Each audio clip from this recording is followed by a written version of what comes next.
and a candy man.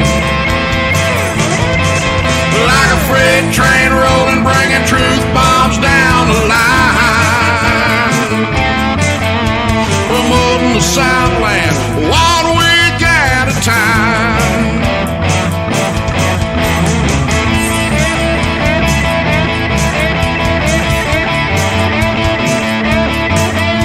Promoting the Southland 1 week at a time.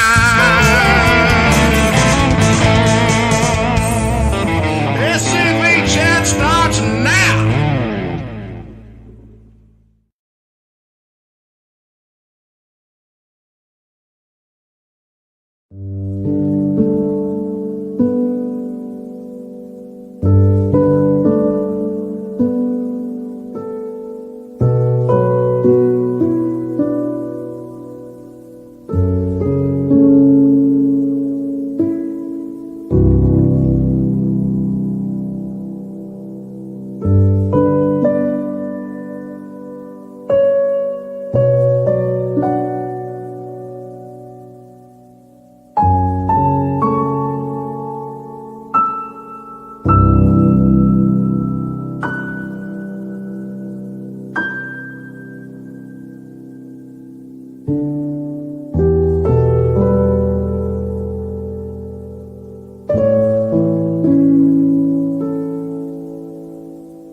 On Saturday, April 6, 2024, an Army of Trans-Mississippi Sons of Confederate Veterans national event was held in Mansfield, Louisiana in coordination with the 125th anniversary of the Louisiana Division and the 160th anniversary of the Battle of Mansfield and Pleasant Hill, which happened the day after Mansfield. It was a great event, and I want to thank everyone who worked to make it happen. Army of Trans-Mississippi Commander J.C. Hanna and Caitlin Calhoun both played huge parts in making all of this happen, and I want to thank them for their efforts. But there were so many people behind the scenes that make make these things happen. These things just don't fall out of the sky. People work hard to make them happen, and I want to thank each and every person who worked on this to make it happen. And then I want to thank everybody who attended. Time is precious. You took time out of your busy lives and your busy schedules to come and do this. And your presence was greatly noted and greatly appreciated. And then Louisiana Division Commander Brian McClure presented me with 2 checks. One of them was responding to the challenge from the California Division. The Louisiana Division donated $3,413 for the National Confederate Museum. And then they challenged all divisions to step up and to rise up to the occasion and at least match or beat that challenge. And then Commander McClure is a member of the Sergeant James W. Nicholson Camp 1478 in Rushton, Louisiana. And his camp donated $500. And they challenged all camps in the Sons of Confederate Veterans to step up, rise up, and either meet or beat that challenge. I want to thank the Louisiana Division for their extremely generous donation, and I want to thank the members of the Sergeant James W. Nicholson Camp 1478 in Rushton for a extremely generous donation. Thank you to the Louisiana Division, and thank you to the Nicholson Camp. Now, camps and divisions, you have been challenged. Now, remember, coming up at the National Reunion in Charleston, there will be Commander-in-Chief awards that'll be given to the individual, the camp, division, and Army. So that'll be 4, an individual, a camp, a division, and an Army that has donated the most money to the National Confederate Museum. And also, the Christopher G. Meminger Award will be given to either the camp or the brigade or the division or Army making the largest monetary donation during the fiscal year to the National Confederate Museum. So the first award is going to go, there's going to be one that'll go to the individual, one to a camp, one to a division, and one to an Army. And then with the Meminger Award, it's going to be to who's given the most. I want to thank the Army of Trans-Mississippi for hosting such a great event. And again, I want to thank the Louisiana Division and Army of Trans-Mississippi and the Nicholson Camp in Rushton for this challenge that they have put out there and how they have stepped up to meet it. Everybody stay Southern out there, and may God save Dixie. Good Monday evening, everybody, and thank you for letting us play those videos. Thank you. Whoa, you're down here, but you were just on there and in different clothes. That's freaky. Yeah. Oh, I thought y'all knew I was freaky. Well, we figured as much. Anyway, I mean, I can't help it. You know, I'm like one of those acts that when, you know, you have to change clothes between sets, you know, that's what's going on here. I had to, you know, change real quick, you know, the whole share thing, you know. If you believe in life after love. Hey, before we get started, as usual, the views and opinions expressed on this broadcast are not necessarily those of the SCV, its GEC, any brigades, division, camps, or other subsidiaries, strictly those of us who are expressing them. Happy second Monday in Confederate Memorial Month, everyone. Again, we appreciate y'all letting us play that video at the very beginning before the Commander-in-Chief's video there. That's why we do it. That's why this month is so important for us. We honor their legacies, because without them, there would be no Sons of Confederate Veterans. There would not be a SCV Chat. So we owe a lot to those men. So good evening, gentlemen. How are y'all? Well, I'll go ahead and speak while Moose is taking a drink. I'm doing well. Thank you all for allowing me to come on. I hope everybody saw the April as Confederate History Month proclamation. And all Southerners and all like-minded, do something Southern, do something Confederate this month. Go somewhere, visit a cemetery, do something that, you know, honors and does justice to our Confederate ancestors and to our beloved Southland. Because I still like to, you know, people to realize that to be a member of the Sons of Confederate Veterans, it is not a right. It is a birthright. It was earned by someone else and given to you through a bloodline. And Chuck McMichael even talked about it at the Army of Trans-Mississippi event, where he talked about us being from the land and being of the land. And he was very right about that. And I just want everybody to go out there this month and just do something Southern. And then, of course, they had the ATM event, which was this past Saturday, which I talked about in that video. I tell you, we have camps, we have brigades, and we have divisions that are stepping up and, you know, be part of it. This is your opportunity to be part of it. And I'm encouraging everybody during this time to get out, get involved, and show your Southern pride.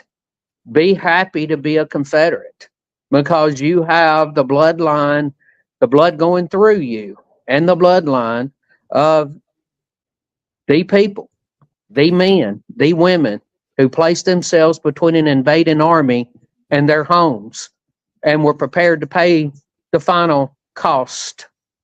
And that's why we do what we do. Now, one of the reasons that they've asked me to be on is we're going to be talking a little bit about a fella by the name of Stonewall Jackson. And I'm going to be quiet there. I'm going to let Moose chime in, let us know how he's doing. Moose? I'm doing good, Commander. I can't complain. It's been a busy month so far, but a good month. It's an honor to be able to do as much SCV work I'm getting to do as possible. And I'll be hopefully making my way up to speaking at an SCV camp Thursday and then learn from a Marine, I think, how to shoot a gun this weekend. So all is good in the world. And God help Carl with that.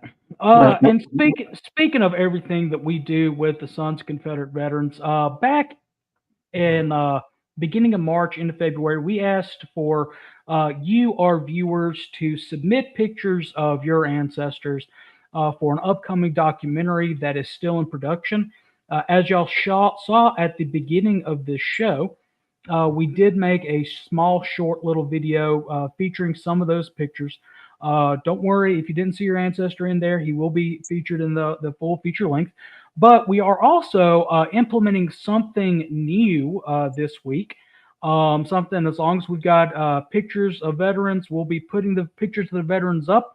Veteran of the Week. So, Moose, I'll put up the banner if you'll put up the picture of our Veteran of the Week, okay?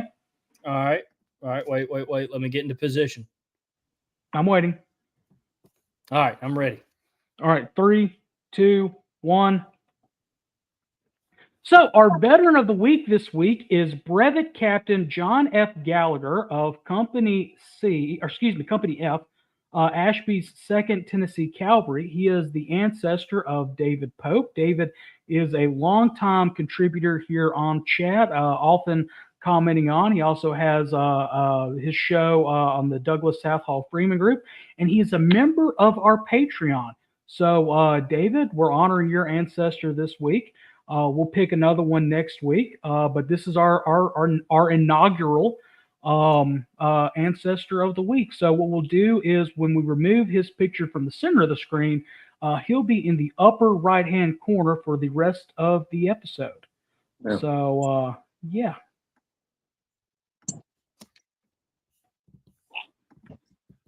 It's under logo, Moose. I'm getting there. Be nice. Well done. There we go. So yeah, we're still working on the kinks on how to get that taken care of, but we figured it's a way to honor all of our ancestors as well as for you guys who are submitting those pictures. You can still submit those pictures. Just let us know. Send it in to us. So we can get that squared away. So, Well done. I think that's a very good idea for y'all to do that. Thank y'all for that. Well done. Well done. Great idea and well done. Yeah, as long as we got pictures, names, ranks, it's our way to perpetually remember them. And of course, eventually, I believe there's a certain general headquarters and museum and historic home up in Tennessee where they're collecting these, and those will be sent eventually once we get them all cataloged to headquarters for a aren't we doing like a pictorial database, something like that? Well, thinking about what y'all did with that, first of all, saying the names, say their names. Every time you have an opportunity, say their name.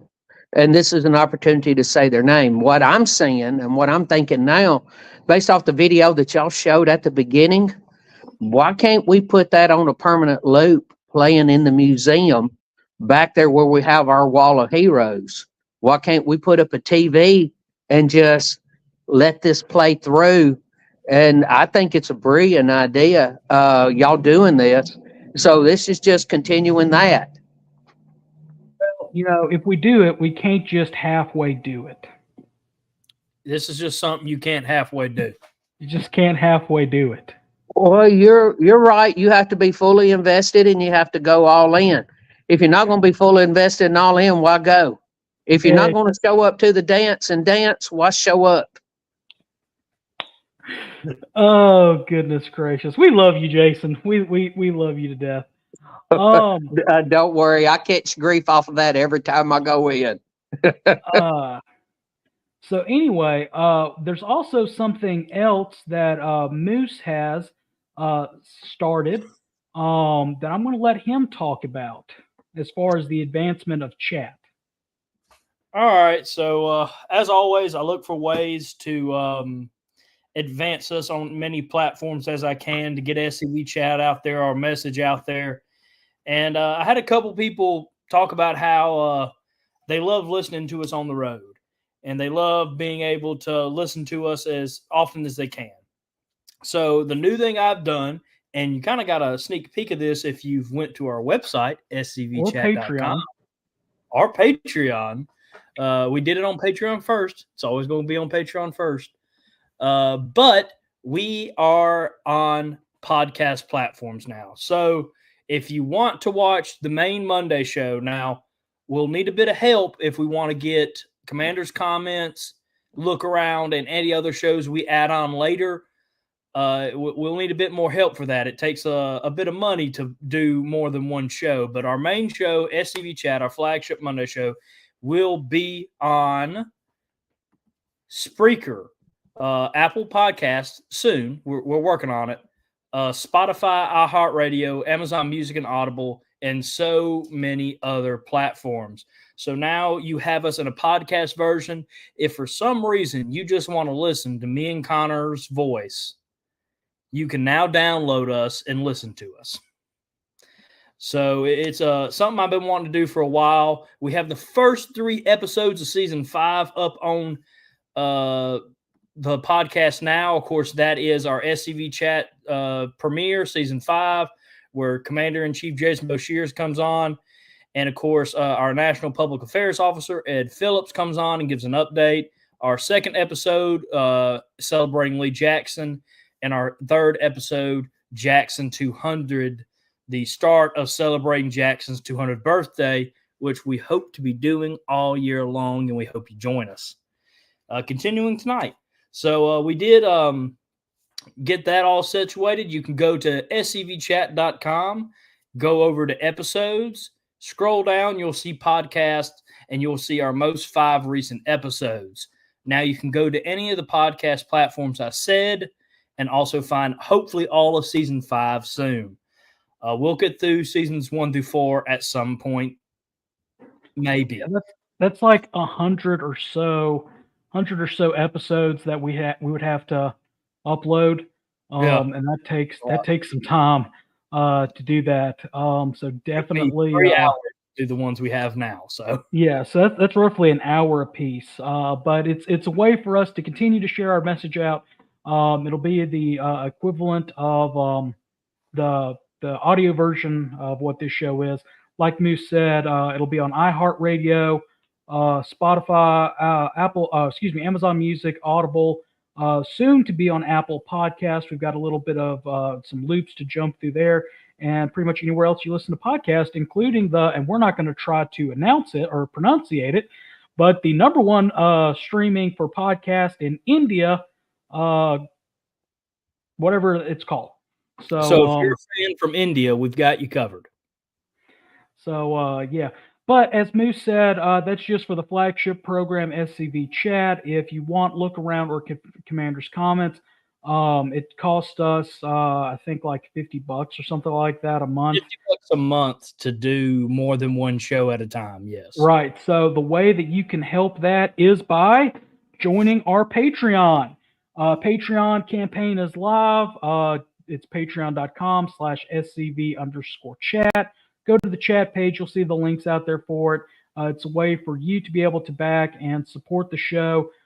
We launched this 2 weeks ago, and we've already are up to a certain number of paid followers. So we appreciate that. And also, a lot of times on Patreon, like the video we'll be releasing this Wednesday about Jackson, as well as any video that we make that's not on our TikTok or not on our live stream. You'll get a first click there. There's a new community chat feature where you chat heads can talk amongst yourself.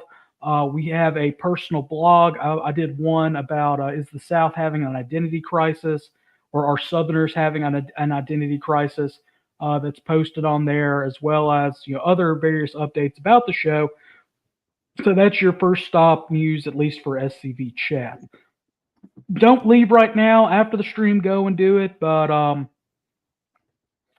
so yeah, we're working on that.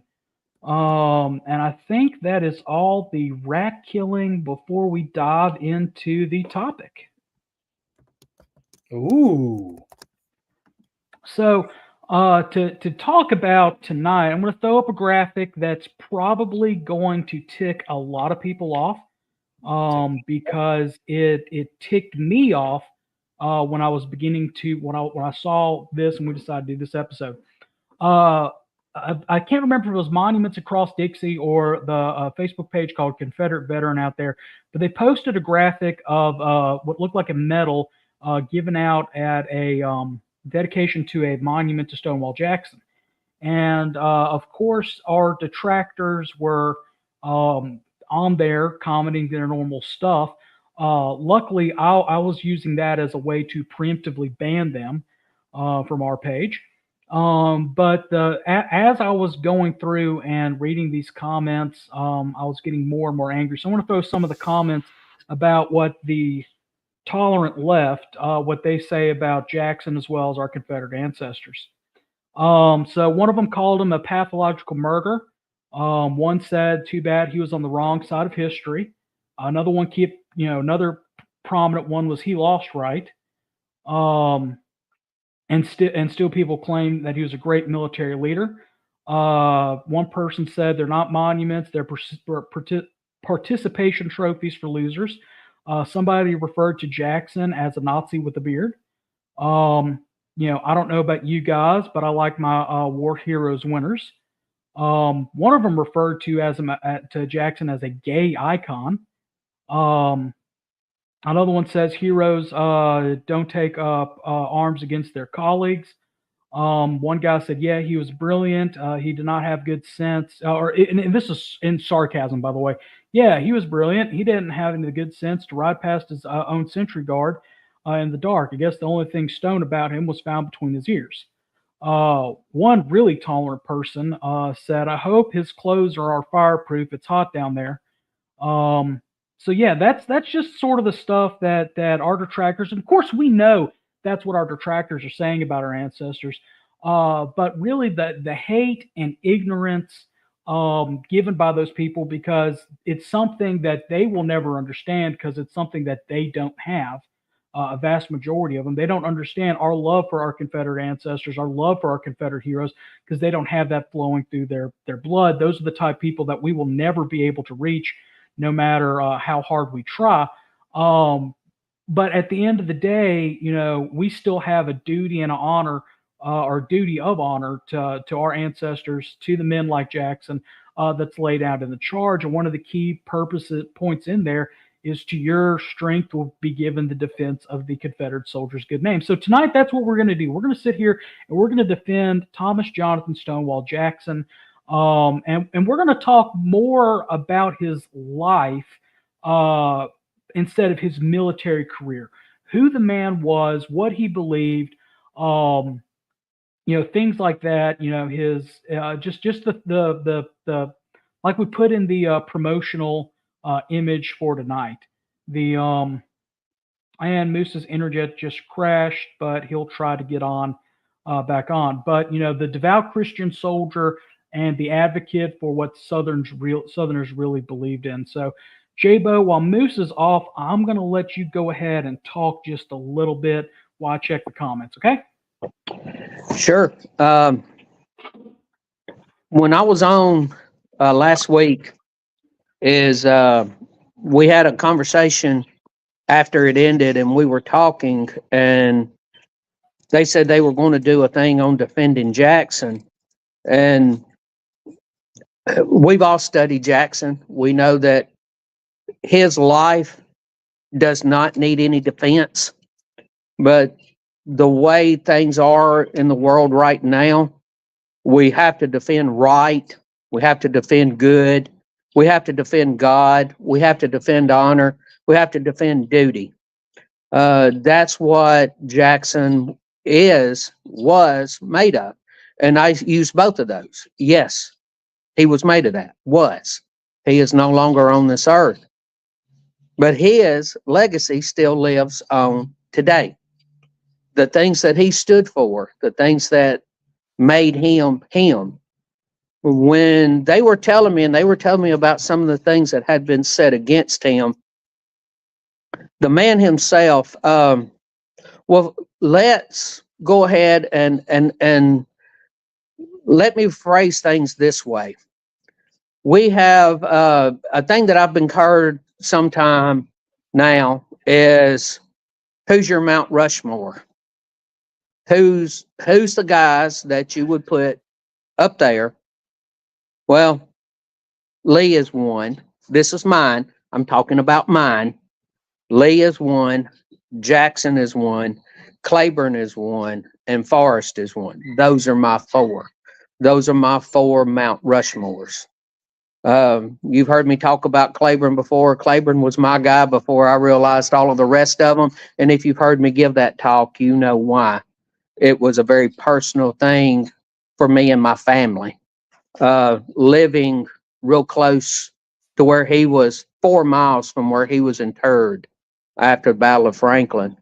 But when you get about Jackson, you're looking at a man who is self-made.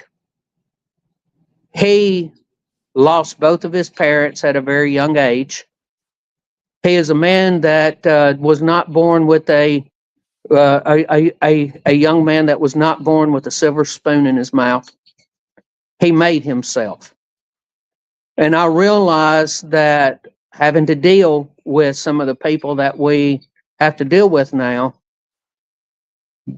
those kind of men bring a lot of fear into people. Men such as Jackson, men such as Claiborne, because they know what is right and they will do what is right. They have their own code of honor, their own code of duty that is personal to themselves. And they will stick to that and they will adhere to that. So you talk about how he was brought up, talk about how he went to West Point, and we're not going to get into all of that. What defined the man the most was what his men thought of him.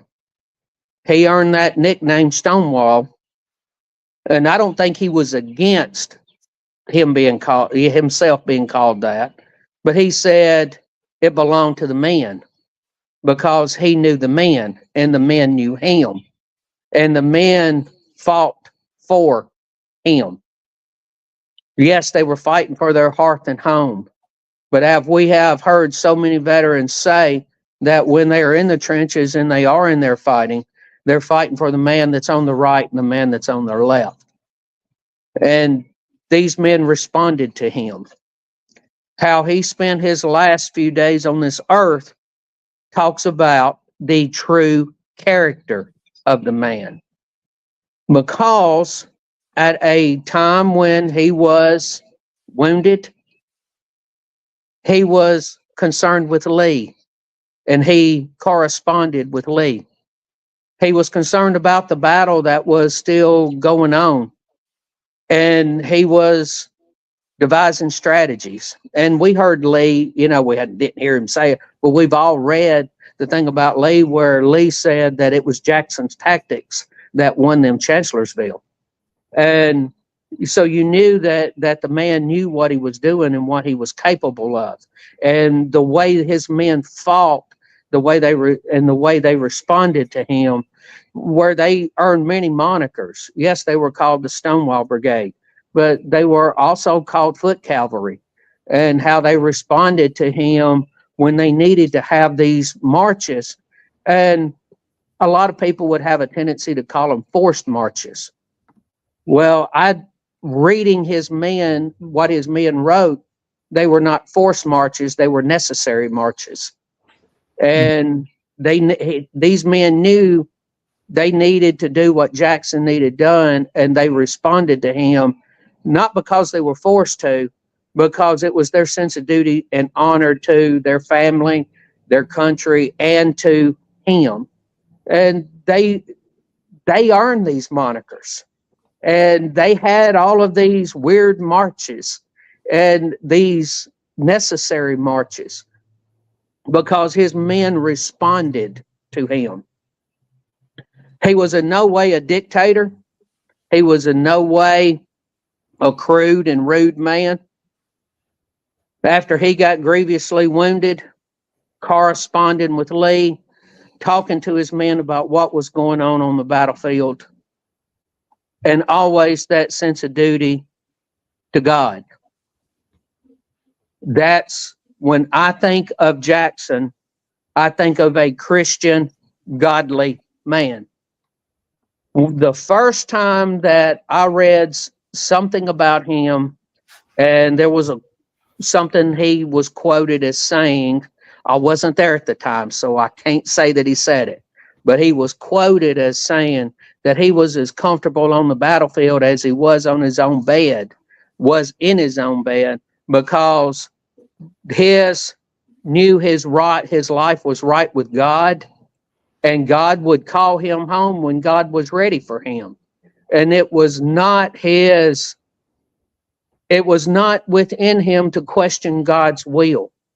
He never wondered why this happened to him. Him getting wounded and the way he got wounded, that was just a casualty of battle and of friendly fire. But to Jackson, it was God's will. God said this. Now, how inspiring was that for these men? These men that tended to Jackson was as confident as Jackson reaching the pearly gates and entering into the golden streets as Jackson was. Jackson was confident in that. The men that were around him and his family that were around him, they were sure of that. There was never a conversation between him and his wife with their daughter there, infant daughter there. There was never a conversation of, do we need to make your life right? The conversation is, what is the right thing to do? Taking care of my family. That was the sense of duty that he had. I need to take care of the other generals that I'm with. I need to take care of my men that are on the battlefield, and I need to take care of my family. That is the truest sense of duty and honor. and he never questioned what happened to him. He never said why. He dealt with what was in front of him. And when he was told that he was going to die that day, it was, this is God's will. Who am I to question it? I have no right to question it. If God wishes it to be so, so mote it be. And that's how he was as a man, because he was a self-made man. He was confident in what he was doing. He was confident in what he was doing was right. He believed in exactly what he was doing. He believed that he was doing God's will up until he drew his final breath. He was doing God's will. When I think of a true Christian, I think of Thomas Jonathan Jackson. When I think of an example of how a man should be in his final times on this earth, and he knows that he will be crossing over the river and resting in the shade of of the trees, he can tend to his business while he is still on this earth. Make sure that his family is taken care of. Make sure the battles and his men are still being taken care of. He had that sense of duty all the way up until then. Our detractors, as they're called, cannot understand that. They will not understand that. They cannot comprehend the kind of environment that our ancestors, our Confederate soldiers grew up in, and how they were all self-made, how they were all self-taught, how they scratched it out of the ground and lived their life the way that they did. And they were confident. Every day they survived. They didn't have to go to Kroger and buy Doritos. They went out in the fields and they cultivated their foods, or they hunted their foods. They were self-sufficient. They were self-made. They were self-taught. And Jackson is the highest example of a godly Christian man, confident that he is going to be in the pearly gates and that he is going to meet St. Peter, and his name is written in the Lamb's Book of Life. And he will walk the streets of eternity. That is the kind of man that I want to be. He is the highest example. You want to know my man out front? Yes. Jackson. He's my man out front. Mount Rushmore is Jackson. Because if there is a life that is to be followed, it is Jackson's. It was in true service to his God, his family, and his men. And people cannot understand that. They are incapable of it. They have no idea what it takes to be that kind of person, and it scares them. What can be said about Jackson? Yeah. No kidding. You know, and kind of piggybacking off what you were saying, whenever I give a talk about Jackson or a talk in Confederate Memorial Month, I always throw up William Shakespeare, one of my favorite quotes from him. I believe it's from Twelfth Night, but it's "Be not afraid of greatness. Some men are born great, some men achieve greatness, other men have greatness thrust upon them." And I love that quote because it epitomizes the Confederacy and the Confederate soldier. Because some men, like Robert E. Lee was born great. Other men achieved greatness, like Stonewall Jackson. Jackson achieved a greatness in life, like you were just talking about. Born in obscurity in rural West Virginia, Western Virginia, now West Virginia. You know, orphaned by the age of 7, shipped around to various relations. At one point, even runs away from his grandmother to go live with his uncle Cummins. Just so much stuff in his his antebellum, even his pre-West Point biography that's out there. But just from that to being a rising star in the Confederacy, or really a rising star at anything he put his hand to, with the exception of the teaching of physics. Not a great physics teacher, but the rest of it, doing a great job.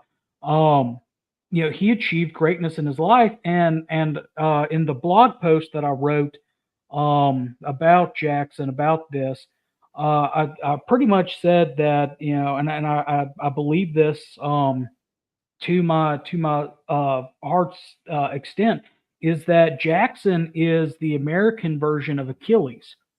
He is the tragic hero. I mean, his life is filled with tragedies. His first wife dies with his son. His son was stillborn in childbirth. Orphaned as a young child. Him and his siblings split up at a young age, having to, as you said, claw and work his way up to getting an appointment to West Point. But even then, he was not that congressional district's first choice. He was second choice. It was because the first guy couldn't hack it within the first couple of months, left. Jackson finds out about it, goes to Washington City, speaks to the congressman saying, "Hey, he quit. Come on, give me my chance."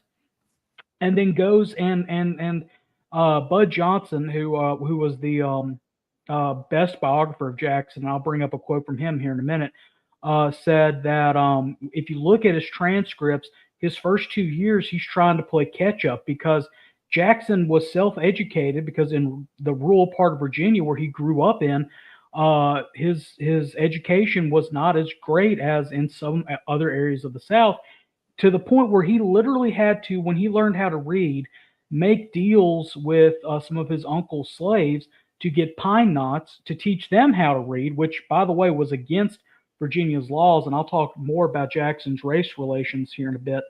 But he claws himself up from obscurity, graduates from West Point almost at the top of his class, would have been at the top of his class had he had another year, and makes a name for himself to when by the time that he's out of the Mexican-American War, he's a breveted major. He goes from a lieutenant to a major, and then VMI, the war, and everything like that. But as you mentioned, Commander-in-Chief Boshears, Jackson was a great Christian.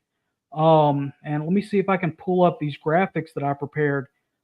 This first one is from the book Christ in the Camp, and I'll read it just for those that are listening on the podcast.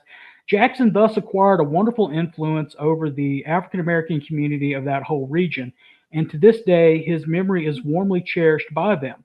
When Hunter's army was marching into Lexington, the Confederate flag which floated over Jackson's grave was hauled down and concealed by some of the citizens.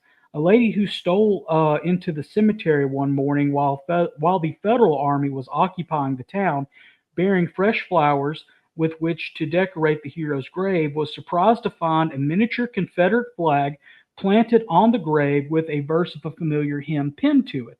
Continuing on, upon inquiry, she found that a boy who had belonged to Jackson's Sunday school class had procured the flag, gotten someone to copy a stanza of a favorite hymn which Jackson had taught him, and had gone in the night to plant the flag on the grave of his loved teacher. Excuse me, I left out something. An African-American boy who belonged to Jackson's Sunday school class. And that's one thing that really ticked me off about the quote or the accusation by that woman on the graphic that we showed earlier, saying that I hope that his clothes are fireproof because it's hot where he is.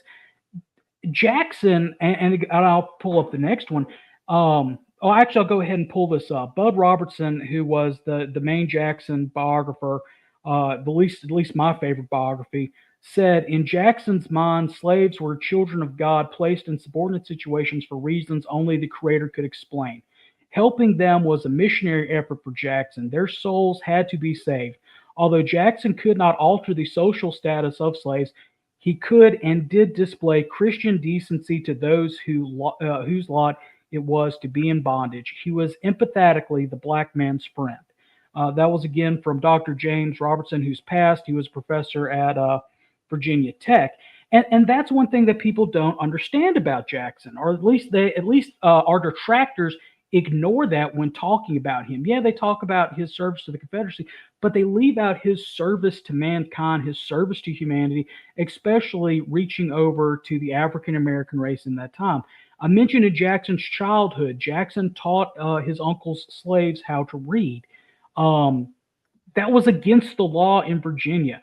When Jackson was at VMI, a professor at VMI, and he founded this all-black Sunday school class, he taught the slaves how to read and write and how to be literate in that era, which again, against the law in Virginia, because he saw that as his Christian duty to do so. The fact that he treated them, and again, look at Jackson's example with Jim Lewis, whose real name was actually James Patterson Armstrong. Fun fact for you. But the amount of respect in the relationship to where Jim Lewis, who after Jackson's death remarked saying he was the most pious man or pious gentleman I ever knew. And Lewis had the ability to, or not the ability, but had the honor to lead, it was either Little Sorrel, Big Sorrel, or another one of the horses in both the Richmond and Lexington funeral procession of Jackson, speaks highly, highly, highly of the man's character. There's reports of when the monument to Jackson, I believe the one that was in Charlottesville, I cannot remember, don't quote me directly on that, or maybe it was one of them in Richmond, but it was some equestrian monument of Jackson was unveiled. It was the largest turnouts of African Americans in that community because they knew the man, they knew his legacy, and they respected him. But further on that, we talk about, and in the museum, there's a section about the Confederate revival during the war. Jackson's the one that spurred that revival. After Fredericksburg in 1862, when the Army was encamped there, or at least Jackson's Corps was, Longstreet's Corps was in the Carolinas at this time.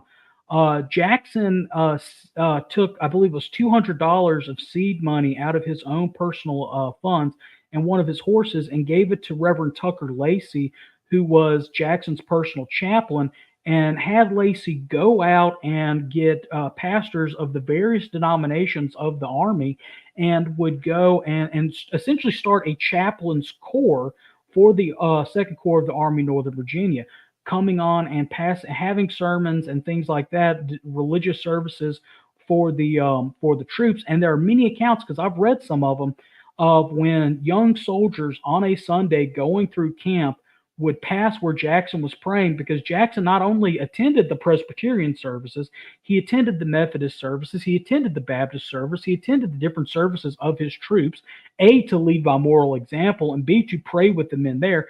These young body men who would not necessarily be in the service at that time, walking by, joking, hemming, or hooting and hollering, a sentry would look at them and say, "Hey, old Jack," and that's what his men called him, "Old Jack's in there praying for you."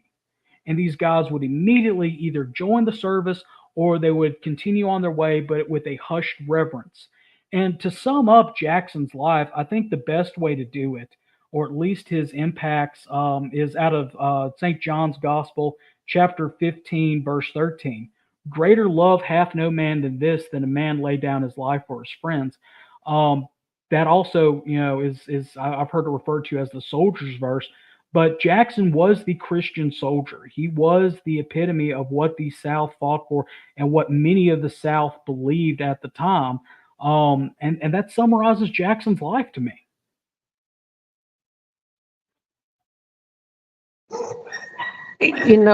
I think you've summed a lot of that up very nicely and well done.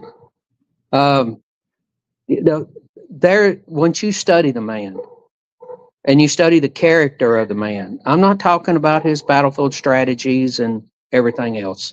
We know that he was extremely competent, and we know that his men were extremely fond of him. And they responded to him not out of fear. They responded to him out of love and respect. You know, there's a lot of times there's a lot of generals out there, a lot of commanding officers that are out there, and the men that were underneath them responded to them out of fear of what might happen if they did not do what the commanding officer wanted them to do. That was not the way with Jackson's men. They responded to him the way they did and how they did because they knew the character of the man. They knew that he was respectful. They knew that he would not put them, he was, by nature of what was going on, they were going to be put in harm's way. But he was not going to be putting them in unnecessary harm. He was not going to send them at a place that he was not willing to go himself. And this is a man who just simply lived his life by his own terms and by what he knew was right. And this is a man that even in the last days, if you remember that last days, him and his wife read the book of Psalms to him. You know, while he was dying, she read him the book of Psalms. Yeah, and that's something else that I forgot to mention. You know, Jackson dies of pneumonia in May of '63 at the absolute, and that's why I love Jackson's story as far as it's the stuff that actual legends are made out of, because Jackson is at the apex of his career when he goes out. I mean, you know, he is at the very tip top. You know, it's like kind of like Adam Southern's baseball career. He hit that one home run and then retired. I mean that's Jack, but Jackson had that string of home runs though, and he's at the very, very tip top of it there with Chancellorsville. He catches pneumonia, and at that time they did not know how to cure pneumonia. They knew that if you had pneumonia, they could predict almost to the hour of when you would die. And Jackson's wife comes in and tells him not hey, you know, you're dying. You know, she says to him, you will be with the Lord this way. Jackson's response is much a manly and Christian response, which is, that is good. I always wanted to die on a Sunday anyway. And when Hunter McGuire comes in and offers, you know, laudanum or brandy or something like that, Jackson, who is literally on death's door, who is missing an arm and some fingers off of the remaining hand, who's been dropped and bruised and everything like that, says, no, I do not want it. I want to meet the Lord with a clear mind. And then Jackson, his brother-in-law, who was a member of his staff, and Jackson's wife sit there. They sing hymns and read psalms, like you just said, all until he passes.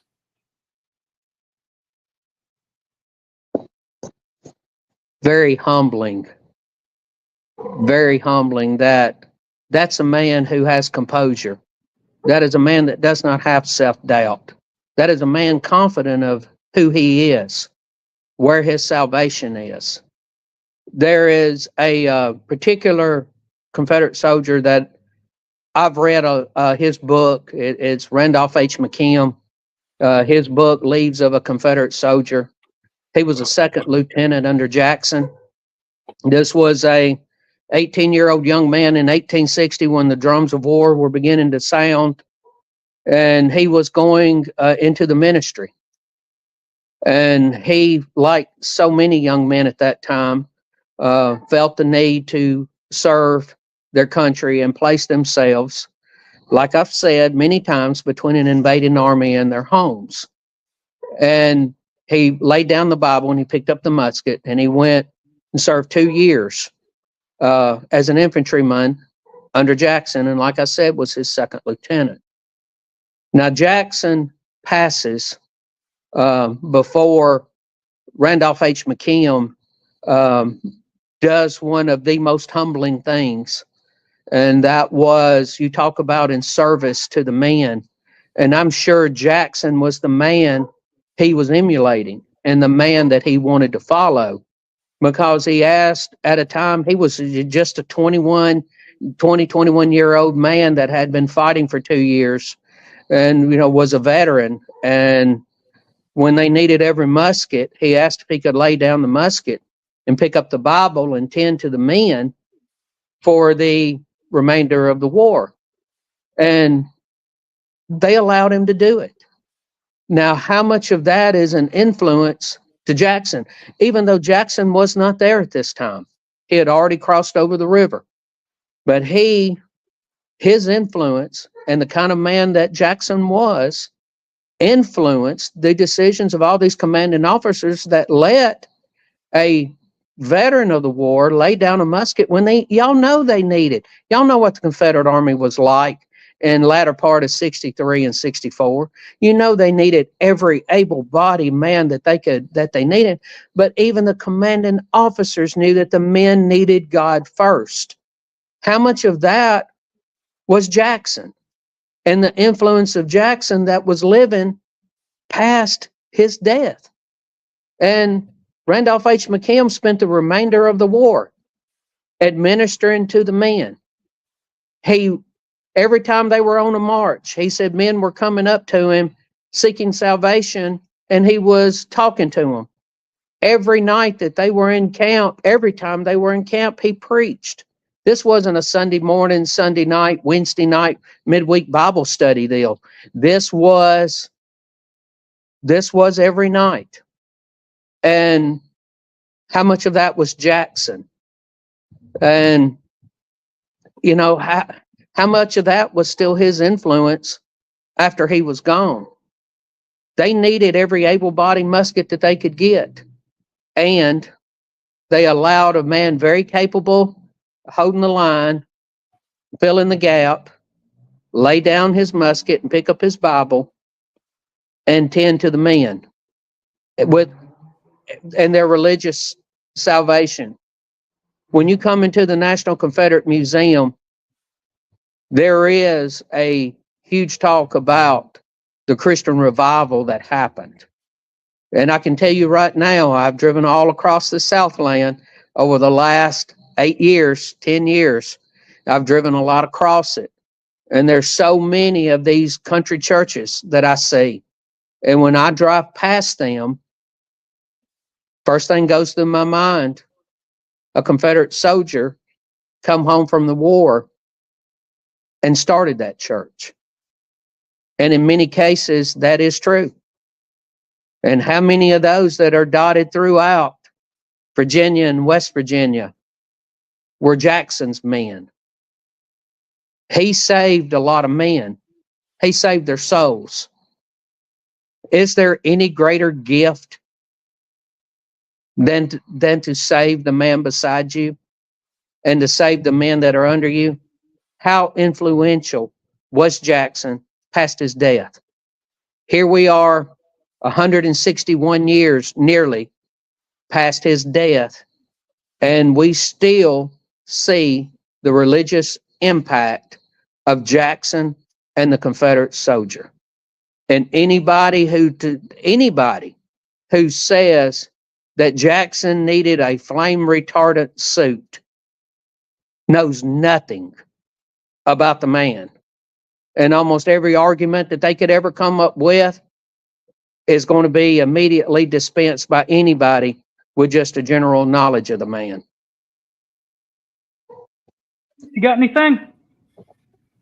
I got something small. I don't want to interrupt this wonderful train that y'all have going, but going back to or staying on the topic of Jackson's religion, you know, he was such a devout Christian that he would not mail a letter in fear that it'd be in transit on a Sunday.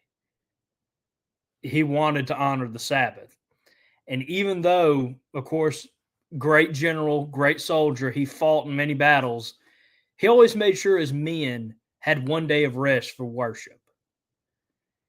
And one of my favorite stories that I talked about in our Jackson 200th episode, check that out, was that General Jackson, while he was on his deathbed, sent his personal pastor, his priest, the chaplain, to go do an Army of Northern Virginia service where Lee was, because he said something on the lines, I'm paraphrasing, you know, that, you know, I know where I'm going. Go take care of the men now. I'll be okay. and that was he did that. He sent him away the day before he died, so he could be there for that Sunday service. And something I didn't find out till recently, but there are I think 5 African American churches that trace their roots back to Jackson's Sunday school classes as well. Again, that's something I didn't learn until this weekend. Yeah, and that to me in and of itself speaks highly of the man. The fact that there are still and talking about the lasting legacies of Jackson is that still to this day, 161 years later, because of what he did before the war, and honestly, if he never had the military career after the war, would still be, and I'm sure is his proudest accomplishment, is that 161 years later, an effort that he started to share the gospel is still being an impact, for these countless of generations later. I mean, that is the, I mean, just from knowing the man, from reading about him, I think that would be his most proudest achievement. I did not know the man. I've only read about him. And he's not the kind of man that you need to put words in his mouth. He was very capable of speaking for himself. My judgment of him, if there's such a thing as judgment, but a judgment of his character, he looked at every human being as a child of God and a soul that needed saving. Nothing else mattered. Nothing else mattered. Not the color, not anything. All that mattered was there's another one of God's creatures, just like I am. And I know I need salvation, and they need salvation. Let's get busy saving souls. And I don't know if he ever said those words, let's get busy saving souls. He didn't have to say it. He lived it. Amen. And that is the ultimate example of a man, a God-fearing Christian man. He wasn't fearful of God. He was fearful of doing the wrong thing that would make him look bad in God's eyes. That is when somebody says that they're fearful. They're not fearful of God, because if they live their life right, they know that they are in the presence of a worshipful, forgiving God. But Jackson, when you say the words that he was as comfortable in his bed as he was on the battlefield, that last day, that was actions. That wasn't words. Most times when some people say that, it's called hyperbole. They're saying it and they really don't mean it. They're being in jest. But Jackson was a man that lived it. There was a lot of things he didn't have to say because he lived the example. And that is the legacy of Jackson.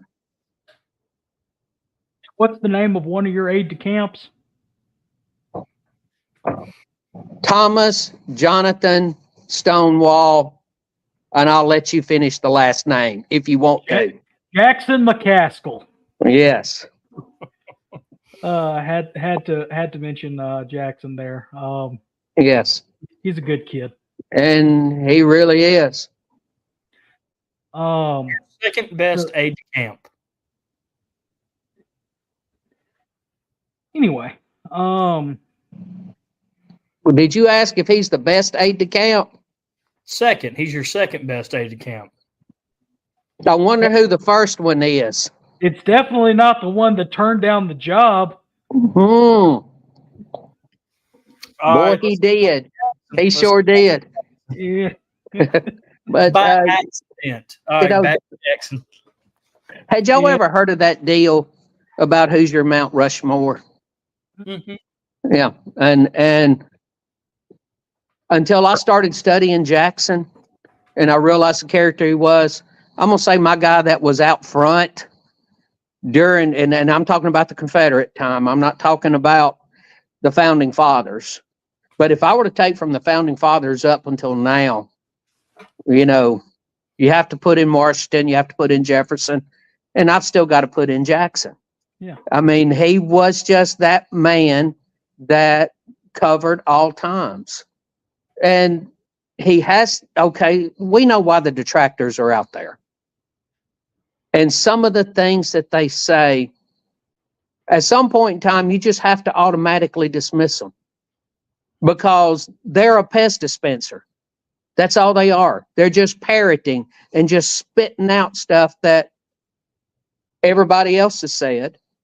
They don't know the character of the man. They probably had to Wikipedia him to find out about him. And you know what you get when you look at Wikipedia, but we're not going to get into Wikipedia, okay? We're not getting into that. But when you start studying Jackson and you pick up the books of the men that served under him, wouldn't we all want to be remembered the way Jackson's men remembered him? And those men, the souls that he saved, the churches he started, Jackson's influence is still saving souls to this very day. I know of nothing other way to put it. He has saved souls because of his influence. When they start talking about the religious character of some men, I know that there were people out there that were absolute heathens, okay? Jackson wasn't one of them. He wasn't a heathen. This was a man of God. This was a man that treated everybody with love and respect. And he looked at each person as one of God's children. And you talked earlier about it being a crime, illegal, to teach slaves to read. He was the kind of man that if there was a human law written that defied God's law, he went with God's law, because God's law is the law. The law of man is a law made up by man, but the law of God is the final word. And if there were a law that was in contradiction, he went with God's. And he knew that these men, these human beings, these God creatures, needed to be able to learn to read the Bible. And he wanted them to learn and study. That's Jackson. So to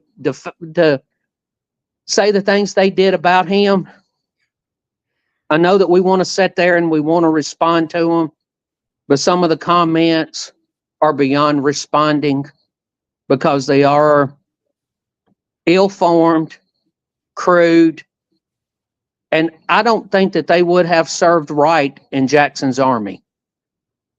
That's all I can say.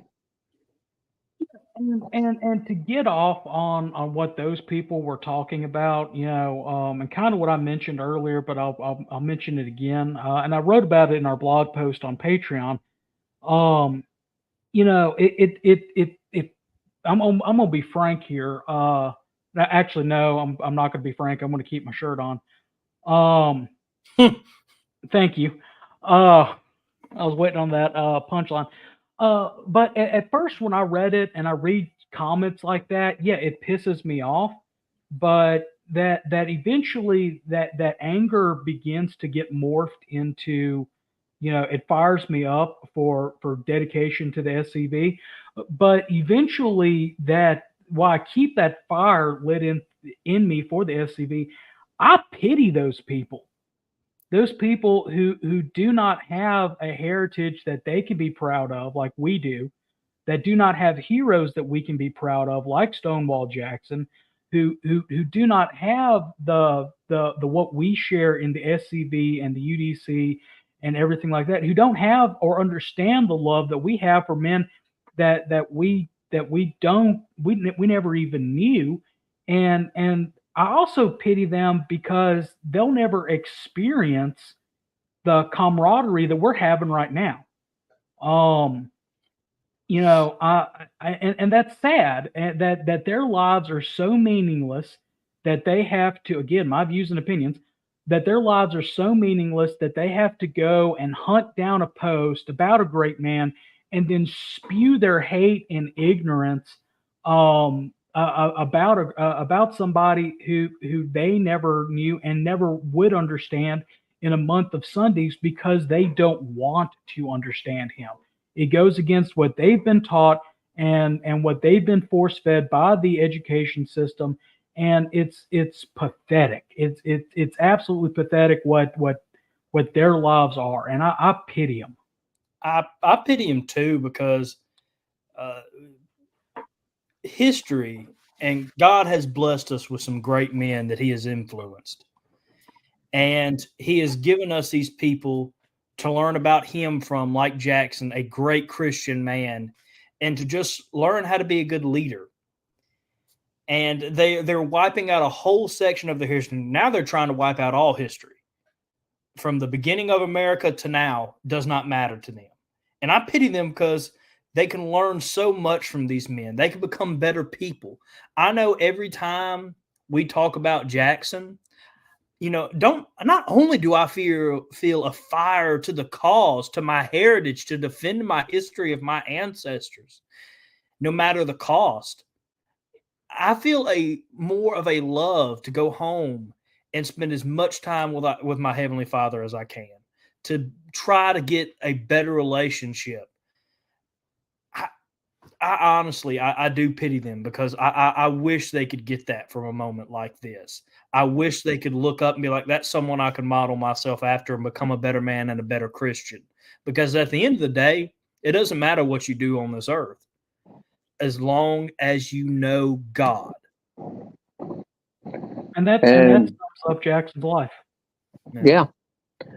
He was really, Thomas Jonathan Stonewall Jackson was really as comfortable in his bed as he was on the battlefield, because he knew that his soul was right. He knew where he was going. He knew what he was doing was the right thing. And do I feel sorry for him? The people that spew this venom and hate that we're talking about, do I feel sorry for them? Yes. Their lives they're living a very diminished life.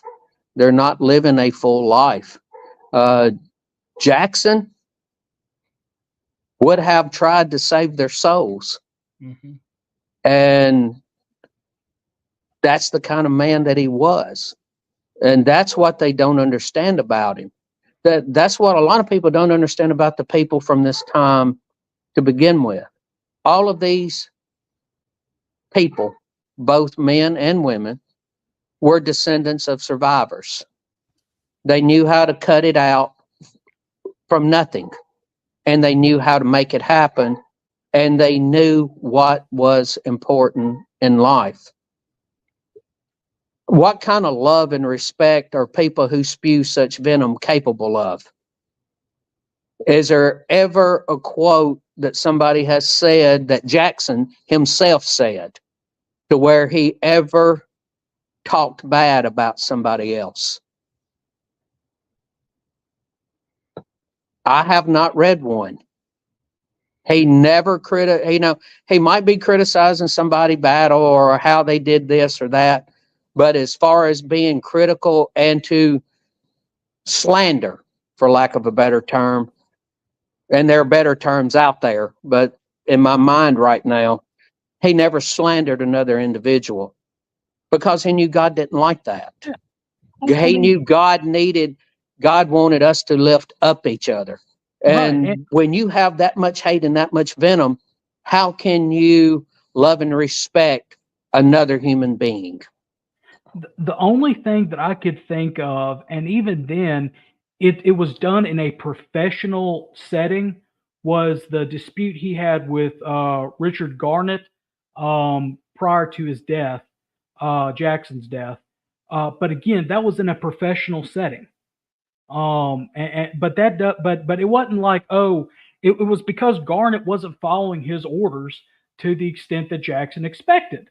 It wasn't, like he was saying, oh, well, your feet stink, your mother is of ill repute, and you ain't a good general. I mean, it wasn't anything personal. It was strictly professional. That's about it. He never slandered the character of another individual. Right. They might not have liked what they did on the battlefield, and like you said, but wasn't that his job as the general? Yeah. Wasn't he doing his job? I know how the battle's supposed to go. I know the overall plan, the big plan, and I needed you following it, and you didn't follow it. But that was the extent of it. He never called the man a name. He never, as far as I'm aware, now somebody could come up with something and show me, and I'd have to go back and do my own research on it. But I just don't believe that Jackson was the character of a man, especially as he became an older individual and he went through the trials of life that he did, losing a wife and child in childbirth, fighting in Mexico and how he fought there, and the many experiences that he went through. With that kind of life experience, it changes you. And it changed him. I'm not saying he didn't say something or do something bad when he was 12 years old, okay? But he did not do that once he realized who he was and what was important to him, and he lived his life according to God's will. And I just think that the way he handled himself when death was coming, that's a man. Where he is making sure his business is taken care of. His daughter is taken care of. His wife is taken care of. All of the things of where he's going to be buried, they're taken care of. And then he worships God.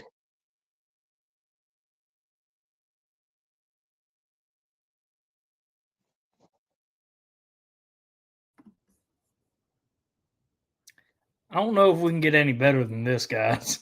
Yeah.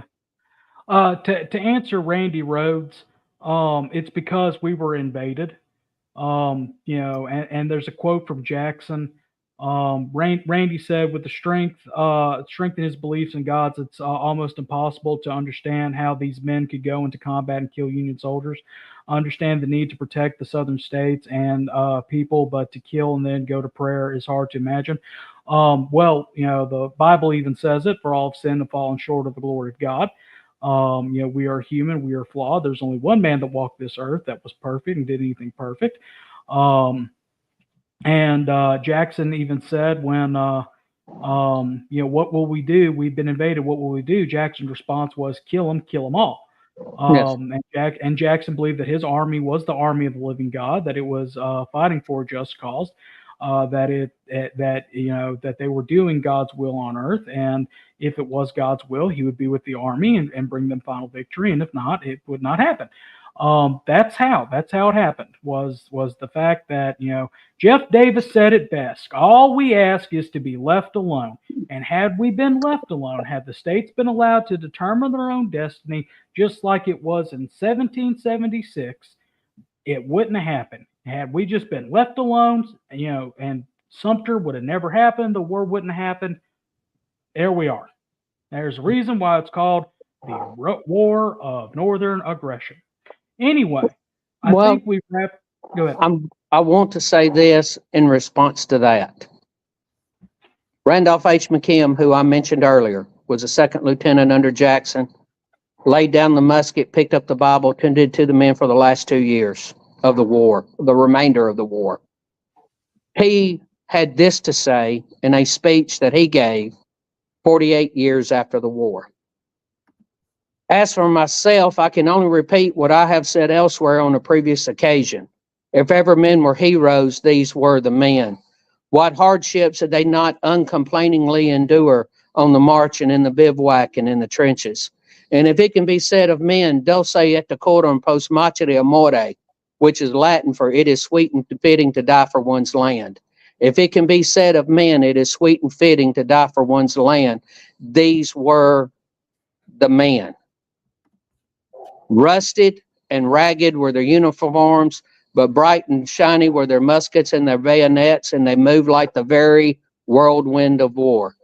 They knew little of constitutional interpretation, but what they did know were armed legions were marching up on their homes, and it was their duty to push them back at all cost. And this was a man who served under Jackson, was a man of God, preached after the war.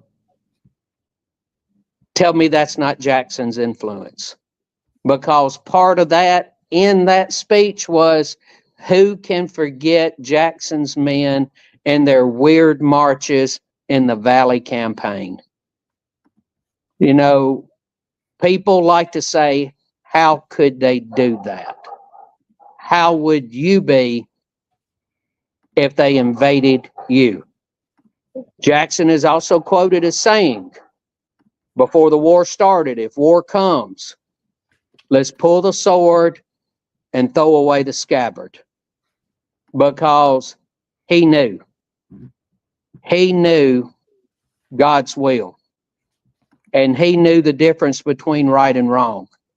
And he knew that all men should strive to live the life that God has given them to live.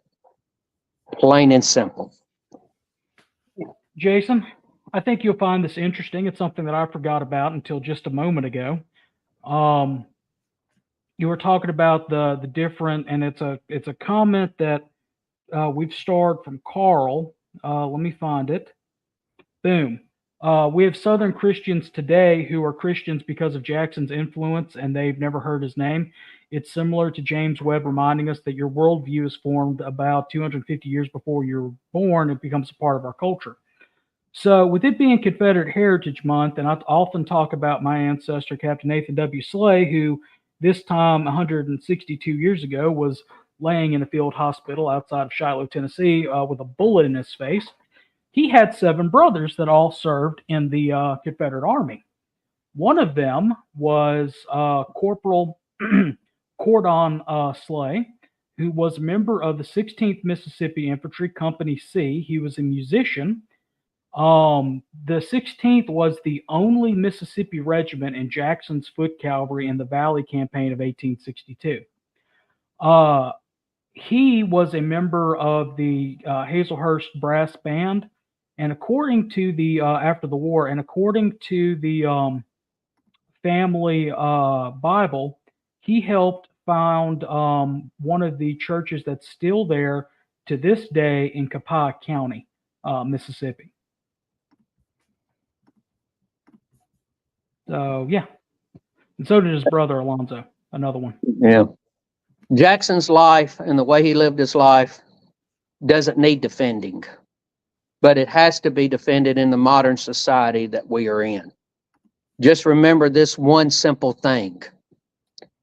How much time do you have to go after or contradict people who do not care, who do not know, who are spouting the devil's venom? Because you have to remember who the ultimate liar is. That is Satan himself.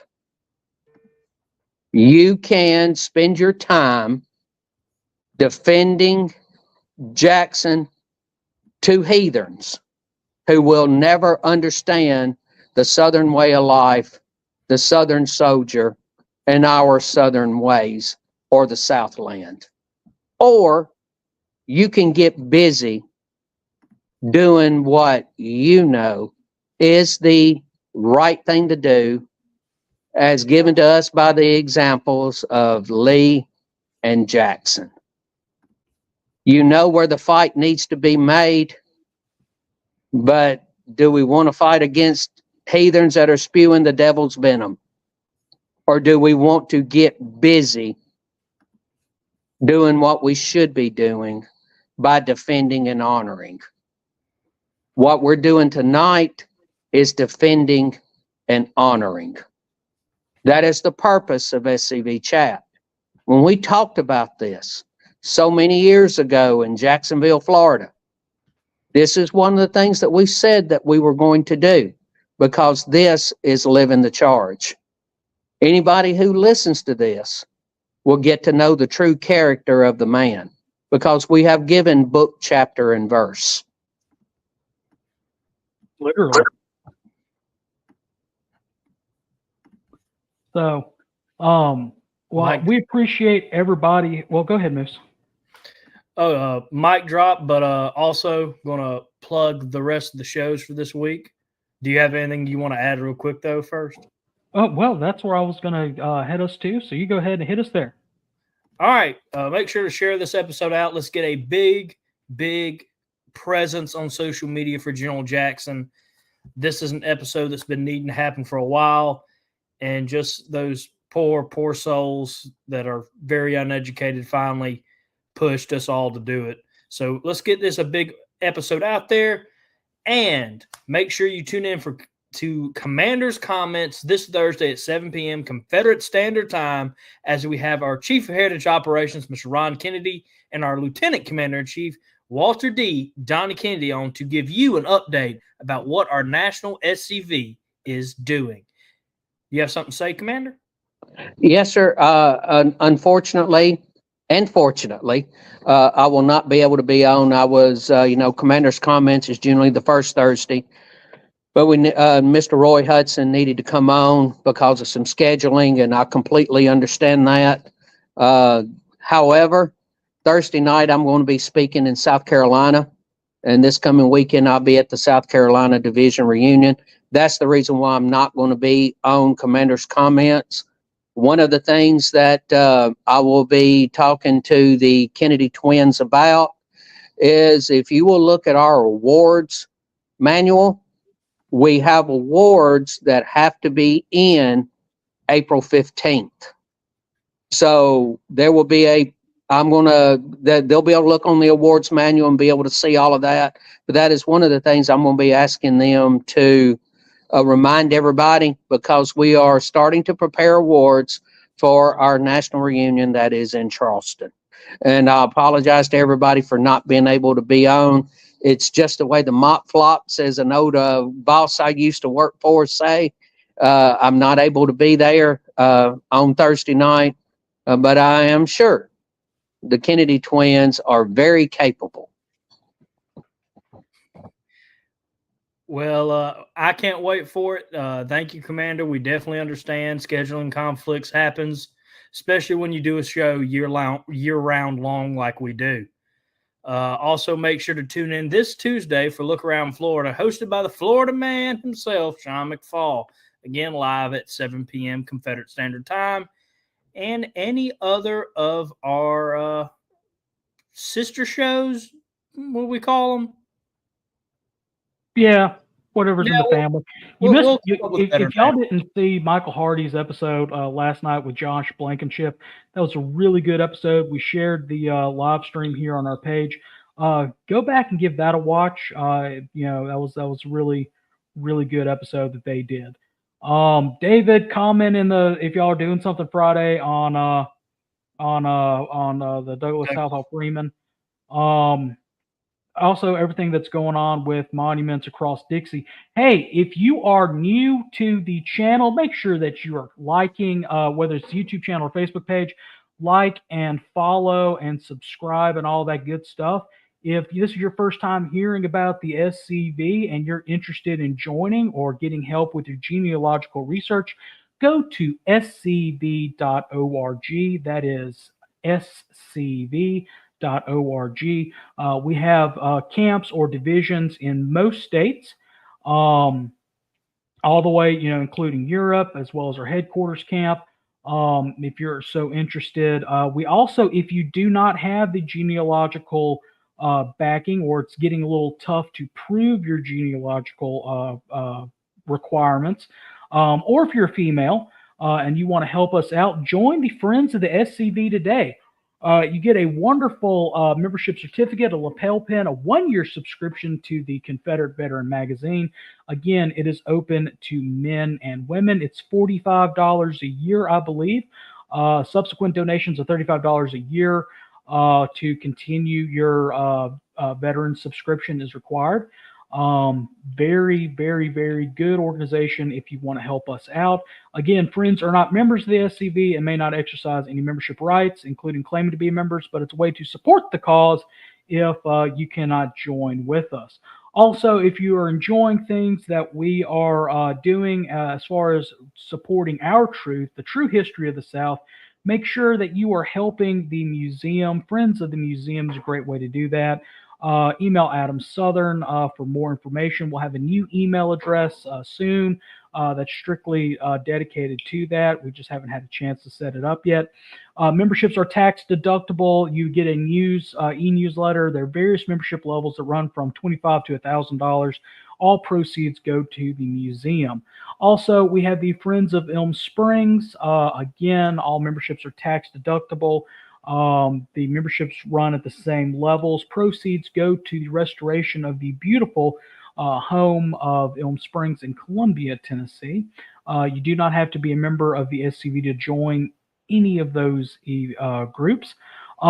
This week, as it is mentioned, we have Commander's Comments. So if you submit any news for Look Around the Confederation, we will not be able to cover it on the air, but what we will do is an individual post for your things to get out what your camps are doing with across the Confederation, kind of like what you've seen this past couple of weeks here on our Facebook page. If you do have any news, please make sure to email those pictures and write-ups to scvyouthOutreach@gmail.com to be featured either on our post or on our show. If it's something that needs to be on the show, especially if it's a video or something like that, make sure to have it submitted before 3 p.m. Confederate Daylight Time to ensure it can get on the episode. Again, if you're liking what we're doing here, consider supporting us on Patreon.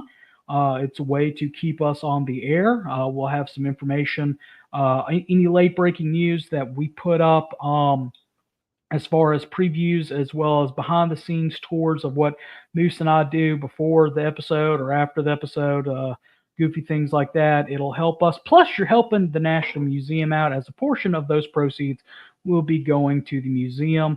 And once the museum is paid off, it'll be going to the forest rides again. So that'll help. Any little bit helps. Next week on Monday, Moose and I will be talking about our Confederate heritage and why it is important to us. I am a millennial, late millennial, born in the early 90s. Moose is a Gen Z or Zoomer. Get to be called Zoomer. Yep. No. He is. So he's younger than I am. So it's a perspective from young people why it is important to honor our history and our heritage, something that maybe you can use as talking points for young people in your area to try to get them to join your camp. So that'll be next Monday, 7 o'clock, Confederate Standard Time. One last thing we want to leave you before we roll our end credits. Again, thank you, Commander-in-Chief Jason Boshears, for coming on. Thank you for allowing me to come on. I do thank you for that. Thank you for allowing me to come on and speak about one of the men that is on my Confederate Mount Rushmore. And to remind everybody about another one, as Patrick Claiborne once says, surrender means that the history of this heroic struggle will be written by the enemy, that our youth will be trained by Northern school teachers, will learn from Northern school books, their version of the war, will be impressed by all the influences of history and education to regard our gallant dead as traitors and our maimed veterans as fit subject for diversion. He said that in 1864, I believe, right before his death. And those prophetic words are coming true more and more each day. So it's time for you to stand up and do something for your heritage, especially now in April. We'll be back Thursday for Commander's Comments. We appreciate y'all for viewing. And in the words of our friend, the late and great Harold Philpotts, no Fumar in the elevator. Stay Southern, everybody. May God save Dixie. Rudder for up.